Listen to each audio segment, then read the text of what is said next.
Dans un parc bondé, une jeune mère était assise sur un banc, les épaules affaissées.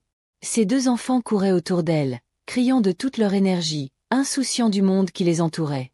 Leur rire éclatant contrastait avec le visage fatigué de la mère, ses yeux cernés, témoins de nuits sans sommeil. Les regards désapprobateurs des passants se multipliaient.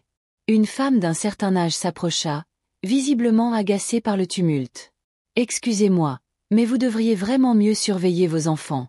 Ils dérangent tout le monde. » lança-t-elle d'une voix sèche, sans attendre de réponse. La mère leva lentement les yeux, des larmes à peine retenues tremblant dans son regard. Elle resta un instant silencieuse, comme si chaque mot qu'elle allait prononcer pesait une tonne. « Vous avez raison, » dit-elle dans un souffle. « Ils sont bruyants, trop pleins de vie.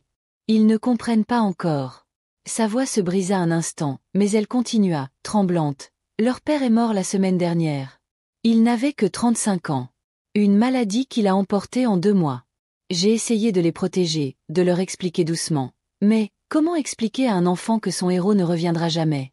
Je ne sais même pas comment leur dire qu'ils ne reverront plus jamais son sourire. » La femme qui avait critiqué resta sans voix, déstabilisée par la confession inattendue.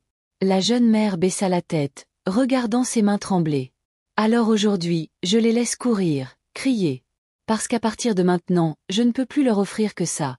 Un moment de liberté, avant que leur chagrin ne les rattrape, avant qu'ils ne comprennent vraiment ce qu'ils ont perdu. » Les rires des enfants semblaient soudain si tristes, si fragiles, comme un dernier écho d'une innocence bientôt brisée. La femme, bouleversée, s'éloigna lentement, son cœur alourdi par le poids des mots qu'elle venait d'entendre, réalisant à quel point elle avait jugé trop vite.